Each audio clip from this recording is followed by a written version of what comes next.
remember the last time I saw him like it was yesterday, not 2 years ago. Daniel, standing on the beach of our private villa in Santorini, golden in the sunset light.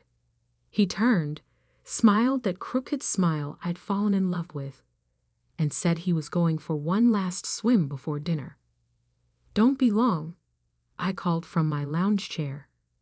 "We have reservations at 8. "I won't," he promised. "Love you, Emma." I watched him wade into the Mediterranean, strong strokes carrying him out past the breakers. Then I dozed off in the warm evening air. When I woke, the sun had set and Daniel was gone. His clothes still lay neatly folded on the sand. His wedding ring sat on top, catching the last light of day. But my husband of 4 days had vanished. The Greek police searched for weeks. They found nothing. No body, no signs of foul play. Just a tragic honeymoon drowning, they said. These things happen. The current was strong that night. He must have been pulled out to sea. I didn't believe it. Daniel was an expert swimmer.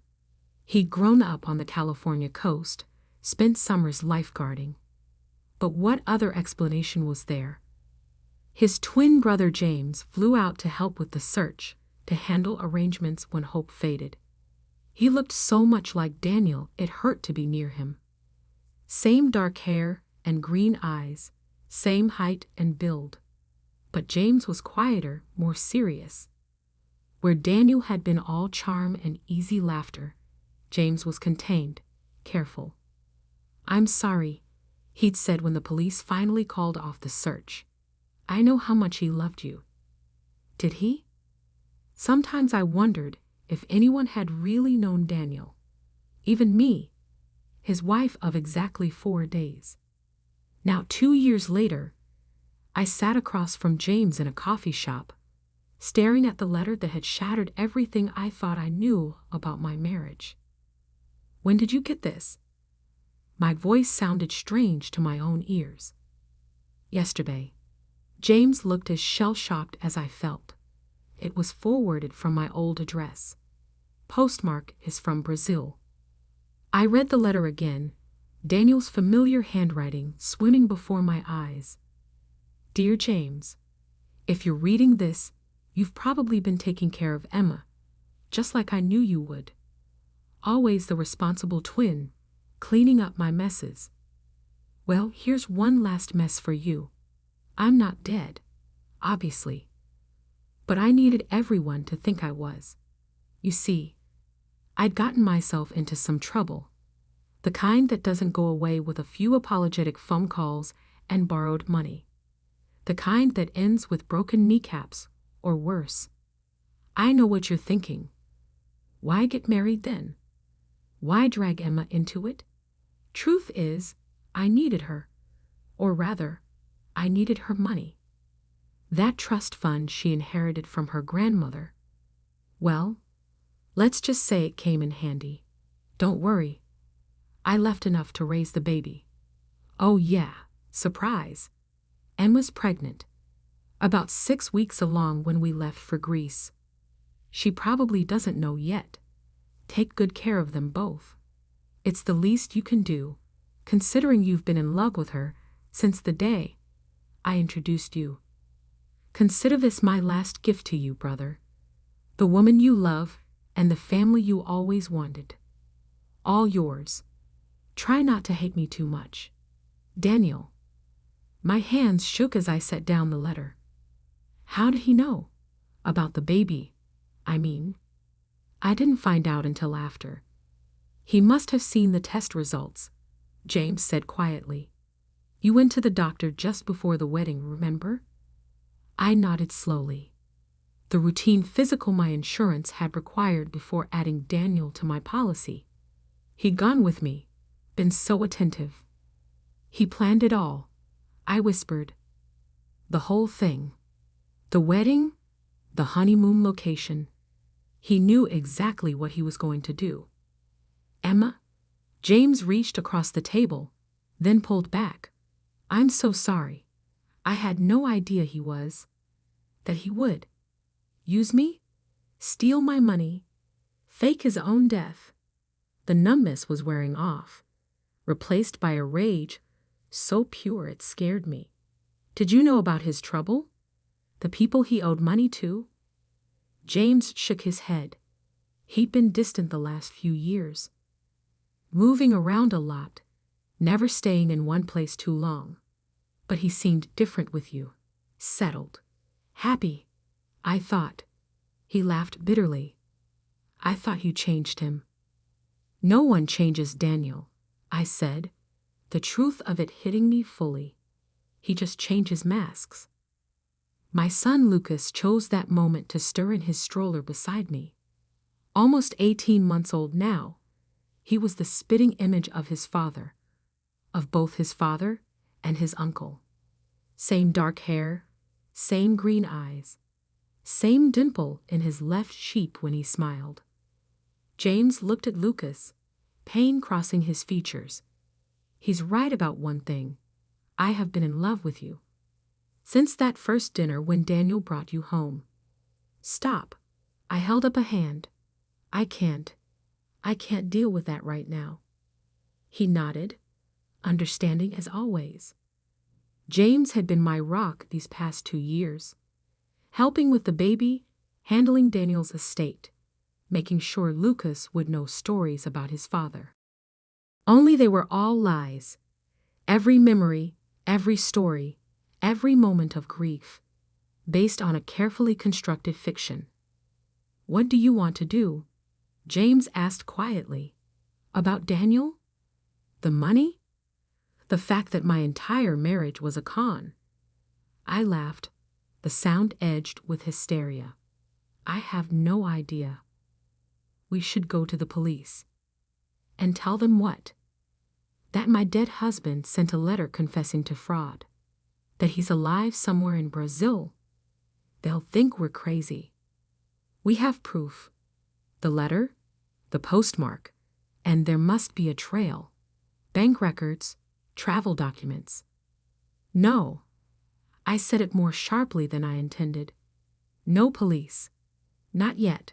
First, I want answers. Emma, he stole 2 years of my life, James. Made me grieve for him while he was probably living it up on my money. Made me tell our son his father was dead. My voice broke. I want to know why. Really why. Not just the excuse he put in that letter. It's too dangerous. If he really was in trouble with the kind of people who break kneecaps, then I'll be careful. I met his concerned gaze. Will you help me? He sighed, running a hand through his hair just like Daniel used to do. You know I will, whatever you need.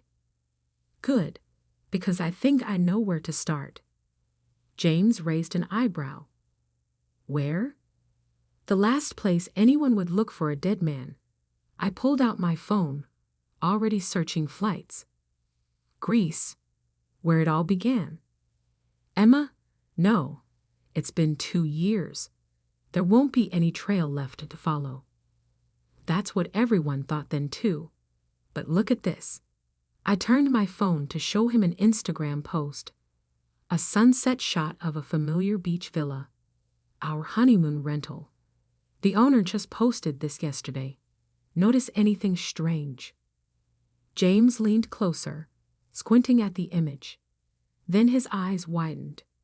In the background, barely visible through the villa's window, a figure stood watching the sunset. A man with dark hair and a crooked smile. It could be anyone, James said, but I could hear the doubt in his voice. The caption says it's from last week. And look at the comment. I scrolled down. Someone asked about the man in the window. The owner replied that it must be a trick of the light. The villa's been empty for renovation. So why is there a man who looks exactly like my dead husband standing in an allegedly empty villa? James was already pulling out his own phone. I'll book the flights. No. I touched his arm. I need to do this alone. Like hell you do. He's my brother too, Emma. And if he's really alive, if he really did all this, his jaw tightened. I need answers too. I looked at Lucas, peacefully sleeping in his stroller. My son, who deserved to know the truth about his father, whatever that truth might be. Fine, I said. But we do this my way. Which is? First, we need to find out exactly what kind of trouble Daniel was in. The kind of trouble worth faking your death and abandoning your pregnant wife over. And how do we do that? I pulled up another screen on my phone. Daniel's old office number. The investment firm where he'd worked before our wedding. We start, I said, by following the money. Daniel's old office looked exactly the same. The same sleek glass and chrome. The same professionally bland artwork on the walls. The receptionist even remembered me. Mrs. Kingston. What a lovely surprise. Her smile faltered slightly. I'm so sorry about, well, everything. Thank you, Claire. I forced a smile. I actually need to access some of Daniel's old files. For the estate. She hesitated. I'm not sure. It's been cleared with legal. James stepped in smoothly. Amazing how authoritative he could sound when needed. They're expecting us. 10 minutes later, we sat in a conference room with Daniel's personnel file and archived emails.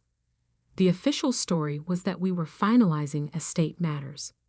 The truth was, we were looking for any hint of what had driven Daniel to such elaborate dissection. Look at this, James murmured, sliding a paper across the table. 3 months before your wedding, he transferred nearly $1 million to an offshore account. Client funds? He nodded grimly. And that's just what we can trace. Who knows how much he hid better? My hands trembled as I opened another folder. Inside were client complaints, dozens of them, all claiming missing funds, unauthorized trades, vanished investments, all quietly settled by the firm to avoid scandal. They knew, I realized.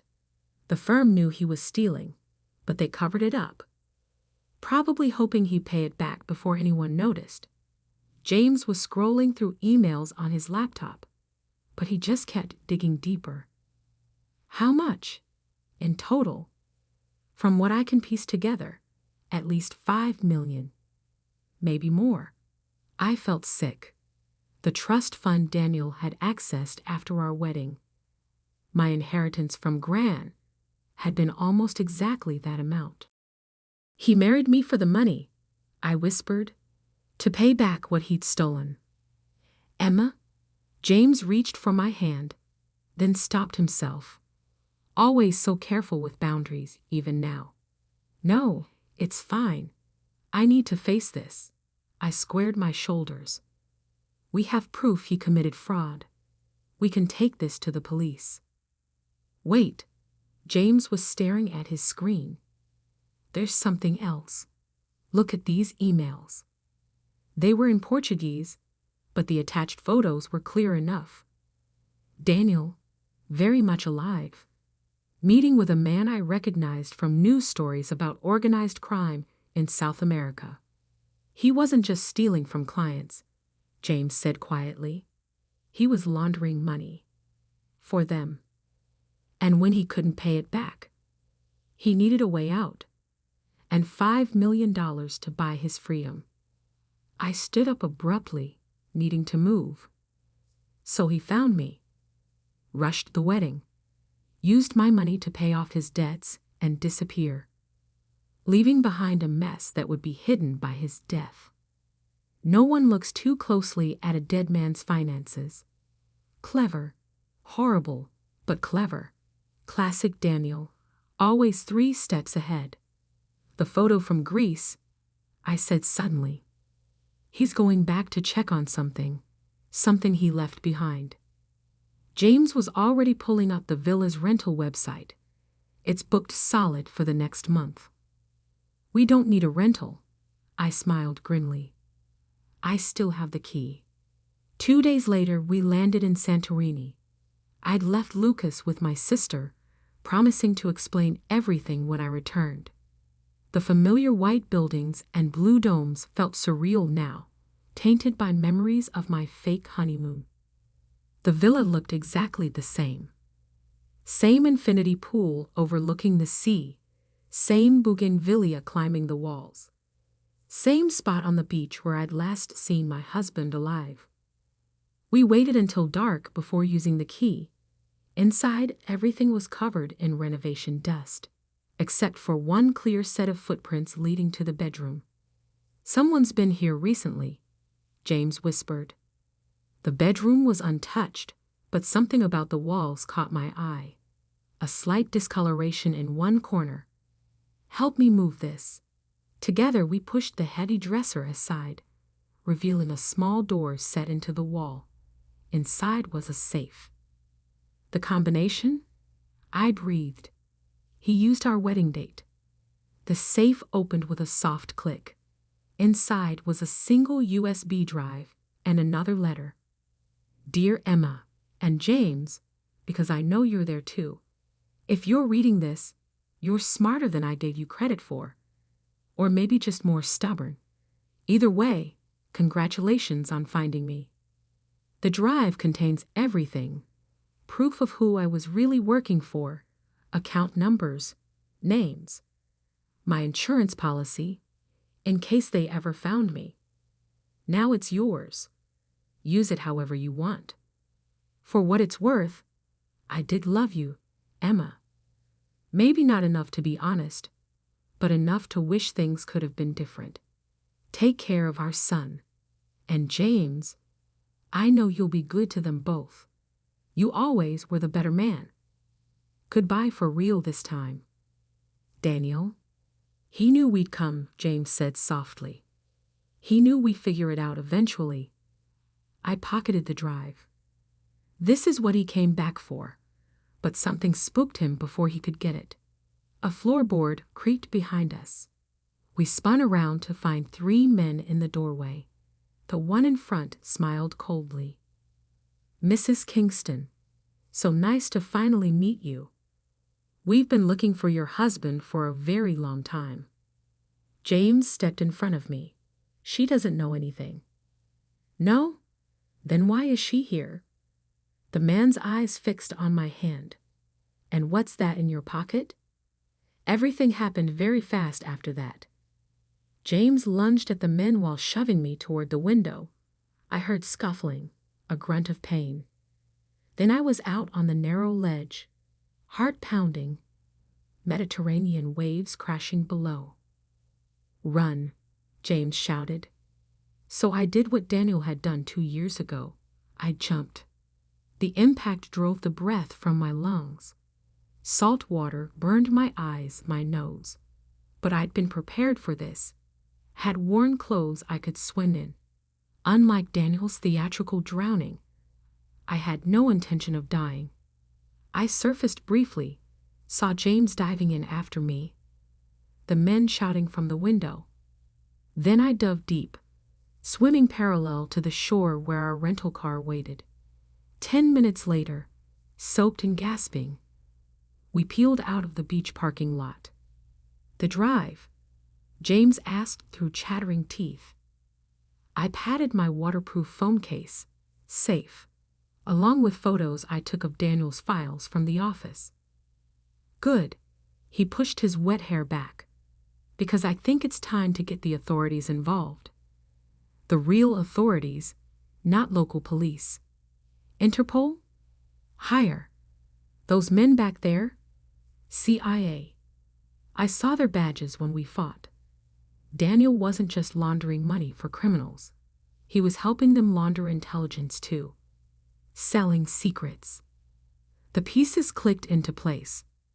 The rushed wedding, the elaborate fake death, the constant moves. Daniel hadn't just been running from mob debt. He'd been running from his own government. "What do we do now?" James pulled out his phone. "I have a contact. Someone who can help us handle this properly. But first, He hesitated. Emma, once we do this, once we turn over that drive, Daniel won't be legally dead anymore. He'll be a wanted man. It will change everything. Everything already changed the moment I read his letter. I stared out at the dark water where my husband had staged his death. I want the truth. All of it, whatever that means. 6 months later, I sat in my living room watching the news. Daniel's face filled the screen. A grainy surveillance photo from Argentina, where he'd finally been arrested. The headline scrolled beneath. International Man and UNT Indies.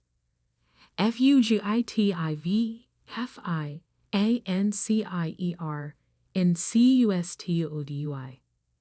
Lucas played on the floor nearby, too young to understand that his father wasn't just a sad story anymore, but a real person who would spend many years in prison. James came in from the kitchen carrying coffee. He'd moved in 3 months ago, officially to help with security while the case unfolded. Unofficially, well, some things take time to acknowledge. They're transferring him back to the U.S. next week, he said, sitting beside me. Are you sure you want to see him? I nodded. I need to, for Lucas's sake, if nothing else. His father may be a criminal, but he deserves to know where he comes from. And what about you? What do you need? I turned to look at him. This man who was identical to my husband in every physical way, yet completely different in all the ways that mattered. Who had helped me uncover the truth, even knowing it would hurt? Who loved my son like his own? I need time, I said honestly, to process everything, to figure out who I am beyond Daniel's victim or Lucas's mother. You have time, he said softly, as much as you need. On the screen, they showed the villa in Santorini, now a key piece of evidence in an international investigation. The beach where it all began and ended. The water that had swallowed one life and given me another. Lucas toddled over, holding up his favorite book. Story? I pulled him into my lap while James began to read. My son snuggled against me, secure in the simple truth of being loved. Someday, he would learn the complicated truth about his father. But for now, this was enough.